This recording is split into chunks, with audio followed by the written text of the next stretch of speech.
Hello everyone, welcome back to my channel. ఈ వీడియోలో seat allotment order details కోసం మాట్లాడుకుందాం. చాలా క్లియర్గా ప్రతి పాయింట్ కూడా సీట్ అలాట్మెంట్ రిలేటెడ్గా నేను మాట్లాడతాను, వినండి, ఓకేనా? సో ఫస్ట్ ఆఫ్ ఆల్ అయితే డేట్ వ్యూ డీటెయిల్స్లోకి వెళ్దాము. వెళ్ళిన తర్వాత ఓకే, ఇక్కడ మనకి వాట్ వి కాల్డ్ స్కెడ్యూల్లోకి వెళ్తే మీకు కనిపిస్తుంది డేట్ అనేది. ఓకే, ఎవరికైనా తెలియకపోతే చెప్తున్నాను ఎప్పుడు అనేది. Date of release of seat allotment చూసారు కదా, జూలై 20 ఆ రోజున మనకైతే రిలీజ్ అవుతుంది. 2026 జూలై 20 రోజున, అంటే ఈరోజు 19th కదా, రేపు రిలీజ్ అవుతుంది. సో ఇప్పుడు మీరు నెక్స్ట్ వచ్చే క్వశ్చన్ ఏంటి అంటే, ఎప్పుడు జూలై 20 కరెక్టే, టైం ఎప్పుడు అంటే most probably seat allotments evening ఆ టైంలో రిలీజ్ అవ్వచ్చు, 6 దాటాక, లేకపోతే అలా. ఓకే, ఇది టెంటేటివ్ మాత్రమే, ఎప్పుడన్నా రిలీజ్ అవ్వచ్చు, చెప్పలేము. But most probably evening times, night 8 ఆ టైం కూడా రిలీజ్ అయ్యే స్కోప్ అయితే ఉంది. అండ్ ఇంకొక ఛాన్స్ కూడా ఉంది, ఏంటంటే ఇక్కడ ఇచ్చేసారి బాగానే ఉంది జూలై 20 అని చెప్పి మనకి seat allotment. There is a chance that చాలా ప్రీవియస్ ఇయర్స్లో ఇచ్చిన డేట్ కాకుండా మరుసటి రోజు మార్నింగ్ రిలీజ్ అయిన సినారియోస్ కూడా ఉన్నాయి. కాబట్టి be prepare for that. Okay, అది కూడా మీరు గుర్తుపెట్టుకుంటారని నేను చెప్తున్నాను, అంతే, అంతకన్నా ఏం లేదు. వచ్చేస్తే హ్యాపీ, రాకపోతే ఇంకొక రోజు వెయిట్ చేయాల్సి వస్తుంది, అంతకుమించి ఏముండదు. జస్ట్ అన్నీ కూడా మీకు చెప్పడానికే చెప్తున్నాను. ఇప్పుడు సీట్ అలాట్మెంట్ వస్తుంది. ఓకే, వన్స్ సీట్ అలాట్మెంట్ అయితే మీకు వచ్చేస్తుంది. వచ్చిన తర్వాత మీ క్యాండిడేట్ లాగిన్ యూస్ చేస్తూ మీకు సీట్ అలాట్మెంట్ వచ్చిందా రాలే అనేది మీకు చెక్ చేసుకోవచ్చు. క్యాండిడేట్ లాగిన్ యూస్ చేసి మీ CAP ID, user password enter చేస్తే మీకు సీట్ అలాట్మెంట్ డీటెయిల్స్ అక్కడ కనిపిస్తాయి. ఒకవేళ కనుక మీకు సీట్ అలాట్మెంట్ వస్తే సీట్ అలాట్మెంట్ ఆర్డర్ డౌన్లోడ్ చేసుకోండి అని చెప్పి మీకు కనిపిస్తుంది. లేదు మీకు సీట్ అలాట్మెంట్ రాలేదంటే మీరు అది క్లిక్ చేసిన తర్వాత no seat allotted to you అని వస్తుంది. దట్ మీన్స్ మీరు పెట్టిన కాలేజెస్ మీ కట్ ఆఫ్ ర్యాంక్స్కి రీచ్ కాలేదు, కాబట్టి మీకు సీట్ అలాట్మెంట్ జనరేట్ అవ్వలేదు, మీరు మళ్ళీ సెకండ్ కౌన్సిలింగ్ పెట్టుకోవాలి.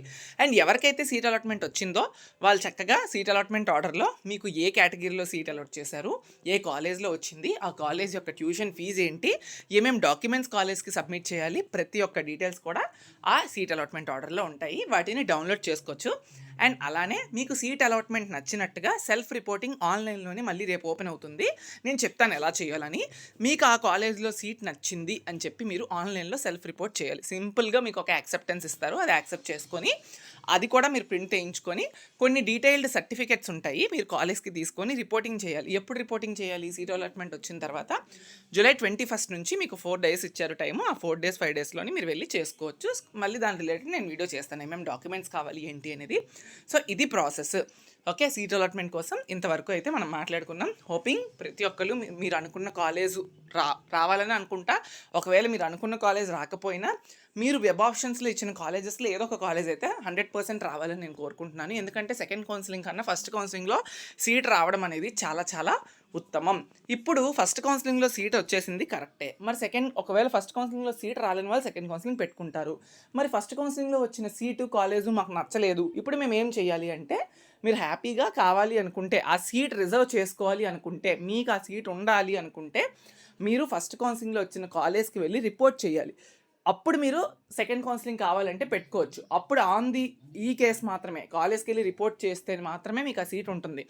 లేదు మేము కాలేజ్కి వెళ్ళి రిపోర్ట్ చేయము, సెకండ్ కౌన్సిలింగ్ డైరెక్ట్గా వెబ్ ఆప్షన్స్ పెట్టేసుకుంటామంటే ఆ ఫస్ట్ కౌన్సిలింగ్ వచ్చిన సీట్ పోతుంది. ఇది ఫస్ట్ పాయింట్. రెండో పాయింట్ ఏంటి అంటే, చాలామంది కన్ఫ్యూజ్ అయ్యేది, ఇప్పుడు ఫర్ సపోజ్ మీరు ఫస్ట్ కౌన్సిలింగ్ సీట్ వచ్చింది, కాలేజ్కి వెళ్ళి రిపోర్ట్ చేసుకున్నారు, మీ పేరు మీద అది సెటిల్ అయ్యింది, మీకు వచ్చేసింది. ఇప్పుడు మీరు సెకండ్ కౌన్సిలింగ్ పెట్టుకున్నారు వెబ్ ఆప్షన్స్ అనుకుంటే, ఒకవేళ సెకండ్ కౌన్సిలింగ్లో వెబ్ ఆప్షన్స్లో మీకు ఏదైనా సీటు వస్తే ఫస్ట్ కౌన్సిలింగ్లో మీరు కాలేజ్ రిపోర్టింగ్ చేసినప్పటికీ కూడా ఆ కౌన్సిలింగ్లో ఉన్న సీట్ అనేది పోతుంది. సెకండ్ కౌన్సిలింగ్లో ఏదైతే సీట్ వచ్చిందో దానికి మీరు అలాట్ అయిపోతారు, ఫస్ట్ కౌన్సిలింగ్ సీట్ క్యాన్సిల్ అయిపోతుంది. ఇది గుర్తుపెట్టుకోండి. చాలామంది కన్ఫ్యూజ్ అయిపోయి, మీరు చెప్పారు కదన్నా మేము కాలేజ్కి వెళ్ళి రిపోర్ట్ చేస్తే సెకండ్ కౌన్సిలింగ్ పెట్టుకోవచ్చు అండ్ ఫస్ట్ కౌన్సిలింగ్ సీట్ కూడా ఉంటుంది అని చెప్పి, ఇది కాదు. లాస్ట్ ఇయర్ కొంతమంది కన్ఫ్యూజ్ అయ్యారు, చాలామంది అని చెప్పను, కొంతమంది కన్ఫ్యూజ్ అయ్యారు. ఓకే, అందుకే మరీ స్ట్రెస్ చేసి పాయింట్ చెప్తున్నాను. ఫస్ట్ కౌన్సిలింగ్ సీట్ ఉంటుంది. ఎప్పుడు? సెకండ్ కౌన్సిలింగ్లో మీకు ఎటువంటి సీట్ రాకపోతే ఫస్ట్ కౌన్సిలింగ్లో కాలేజ్ రిపోర్టింగ్ చేశారు కాబట్టి ఆ సీట్ ఉంటుంది. ఒకవేళ మీకు సెకండ్ కౌన్సిలింగ్లో ఏదైనా అదర్ కాలేజ్ వస్తే ఫస్ట్ కౌన్సిలింగ్లో రిపోర్ట్ చేసినప్పటికీ కూడా ఆ సీట్ అనేది పోతుంది. అది గుర్తుపెట్టుకోండి. ఇంకా క్లారిటీగా డీటెయిల్స్ నేను మళ్ళీ ఇంకొక వీడియో చేస్తాను. సీట్ అలాట్మెంట్ తర్వాత ఏమేమి సర్టిఫికేట్ తీసుకెళ్ళాలి, ఏంటి పరిస్థితి అన్నీ మాట్లాడతాను. డౌట్ ఉంటే మాత్రం ఖచ్చితంగా కమెంట్ చేయండి. మీకు అర్థమైంది, అర్థం కాలేంది మీరు ఊహించుకొని ఏ డిసిషన్స్ తీసుకోవద్దు. సీట్ అలాట్మెంట్ చాలా చాలా జాగ్రత్తగా చూసుకోండి. Thank you so much.